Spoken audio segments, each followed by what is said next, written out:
The travel space is a huge market. Anybody jumping into the space will realize that I don't think there's enough of competition. If you are able to keep your customer happy and if they are able to talk about you and refer you, you're winning.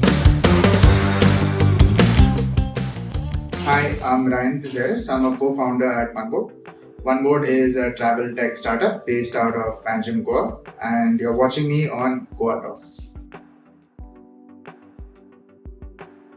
I am born and brought up in Goa, Panjim, Miramar to be more precise. I have done my schooling, started off in Nirmala's, then I moved to Sharada Mandir, 8th standard I moved to Don Bosco High School, and after I did my 12th standard science, my goal was always to become a pilot, but in 2008 was an extremely bad year. So I had given a few entrance exams and I had luckily got into Padre Costa College of Engineering. So I went on to do my engineering there, and by the third year, it was something that while I really enjoyed being there, it was something that I was really not that passionate about. So I dropped out in my third year, and I then went to Symbiosis College, Pune, for 3 years. After that, I moved to London. I did my master's and I worked there after my master's. OneBoard is a passion project. While I was studying in London, I worked in sales and marketing for Best Western, and when I moved back to Goa, I knew I wanted to start something of my own, and it had to be something that I was passionate about, and it was something that I knew something about. So after trying a bunch of things that didn't work out, I started a backpacking hostel company. I ran that for 3 years, grew that to 7 hostels across the country, and it was 2020 by then, and the COVID pandemic had hit. And at that point of time, I took a step back to reevaluate and understand what the future looked like in backpacking hostels. And that's when I started to experiment a bit more about tech, and the other passion I had was for travel adventures. So what I started to do was think about how I can incorporate that in backpacking hostels. And after a few tests, me and my co-founder realized that this was a much larger business at hand. So that's when I decided to pursue OneBoard full time. And OneBoard essentially is a travel experience platform with the goal to help travelers find and book incredible adventures in Goa.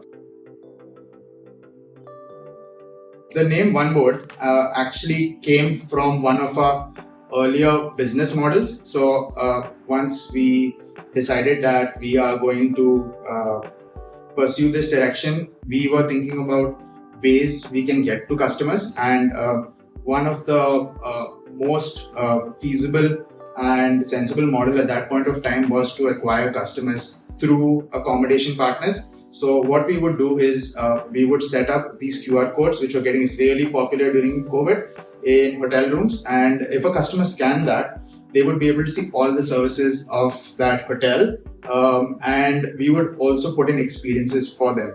So they would be able to book those experiences. And the basic idea with the naming of OneBoard was also we would place these QR codes at the reception in public areas. So we would go and tell the hotels that you don't need to have all these multiple boards around. You can throw them out and just put OneBoard. When local providers come into the mix, and a lot of our providers are local providers, it's the same process that we do follow. We make sure that we meet them, we negotiate fair rates. 99% we do not negotiate as long as it's a rate they ask for, which is fair and which is also what they give to other customers like us. So we will take that, we will create some content around it, and one thing we do is we also share the content that we create with them so they can use that for their own marketing as well, because maybe that's most likely a skill that they don't have, or there's a gap in that skill. So we make sure we do that, and when the bookings do come, we make sure that they get paid up front, there is no delays in that, and yeah, so far so good with that. Back in 2008, when that actually did happen, it was a conscious decision. It was one which I thought that, okay, once I get over this hurdle that was engineering, I would always be able to go back and pursue it, which possibly had the opportunity. But after I did my BBA, after I worked a little bit, and after I moved to London, I don't. I always still want to do it at some level, and I always know at some point of time I'll possibly go back and just do my private pilot license, not on a commercial scale. But I think it's something that I've made my peace with. I think that everything happens for the best and for the right reasons. 2008 wasn't a great year for aviation in general. I think it was the right call at that point of time. So OneBoard very simply is a fuss-free, simple booking platform for short tours and activities. So anybody coming to our site right now, again, only in Goa, will be able to see everything that Goa has to offer in this space of tours and activities. And they can come on the platform, book it, get their e-ticket, go experience. We'll make sure we handhold them through the whole process if required. If they have any custom requirements, we have a WhatsApp button. You can always reach out to us. Our team is happy to help. And yeah, it's pretty simple and straightforward. There were a lot of challenges along the way. I think when we did start off, first, especially remote working is not something that I in particular have done. I've been very hands-on. Even at my backpacker hostels, I used to be there physically with the team. So building this during COVID with my co-founder at that time in Bangalore was definitely something new. It was something that we needed to get used to. Also, at the same point of time, the world being shut down, we also needed to test that. So it did let us build a little faster, but the testing did take a bit of time. And I think that every early stage company, we more or less had the same challenges. This happens quite often where we get calls and saying, customers do call us in panic, saying that, hey, we have booked, say, sightseeing tour or a boat trip, and whoever we did book with now is vanished.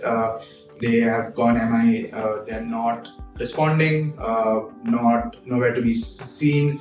It's not like they've got them, it's not like they have actually physically gone and booked this. They possibly could have bought it online as well. So many times when that does happen, we obviously empathize with the customer, but we also let them know that, hey, if you want, you can come and meet us in person, but this is who we are, this is what we do, this is what we have to offer.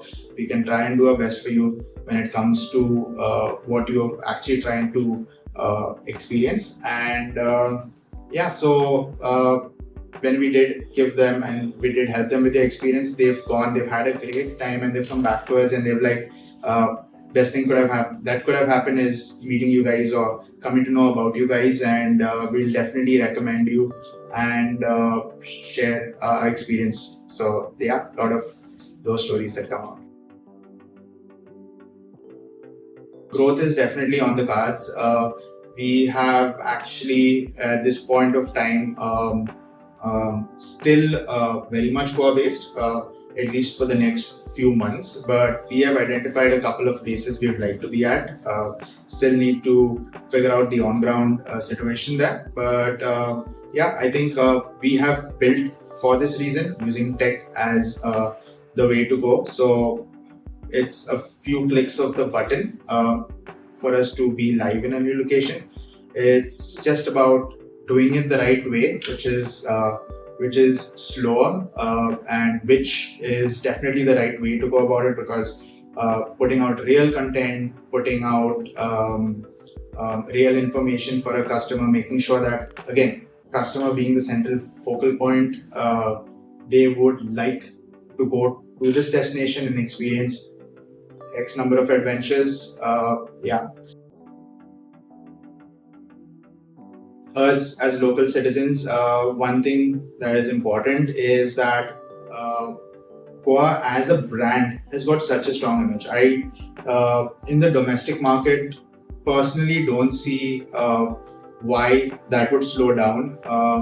People are The middle class in general is all over the country making more and more money, and people are traveling for the first time as well. So everybody is going to keep coming to Goa, and everyone's going to keep coming back to Goa. So responsible tourism is something that's important from all of us when it comes to just being environmentally conscious, making sure that something as simple as proper waste disposal, because that can be a mess, and it starts by leading by example. I'm sure if all the locals in that area, if a place is completely clean, no one's going to go and litter.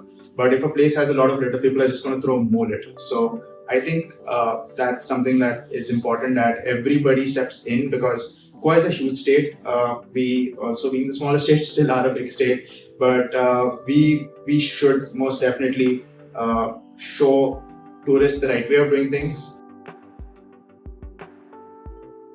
So I think I am a person of routine. I think I in particular love my fixed routine that happens on a very regular basis. So I think if I would have to say the perfect week for me, there are obviously a lot of things that pop up in between to ruin the perfect week. But I would say perfect week every day would be getting up at 5:45. So I'm in the gym by 7.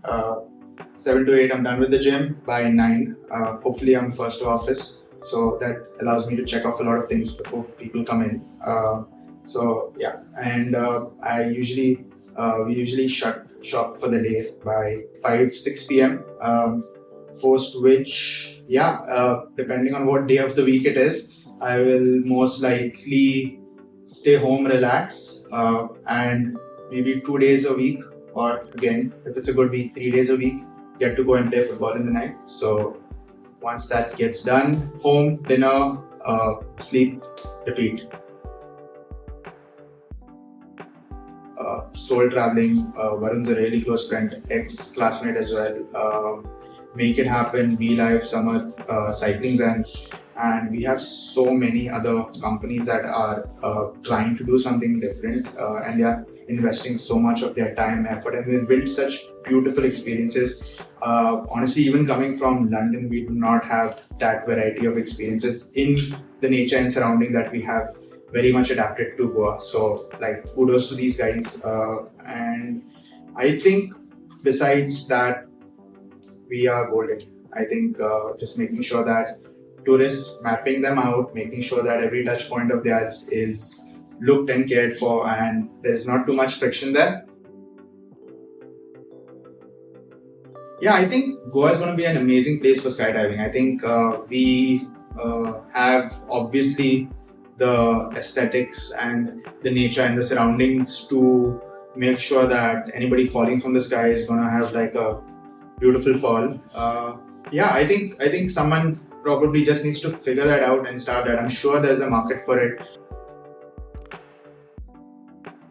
About 2 years ago, a friend of mine, really close friend of mine, asked me to be part of a Rotary Club. His name is Viresh, and then I got another call from another close friend of mine who was setting up that place, who's Sairaj, and what these guys wanted to do was put together a young Rotary Club that would actually do community work and will be able to resonate with a younger audience. So we formed the club in 2022, for which I was the charter president.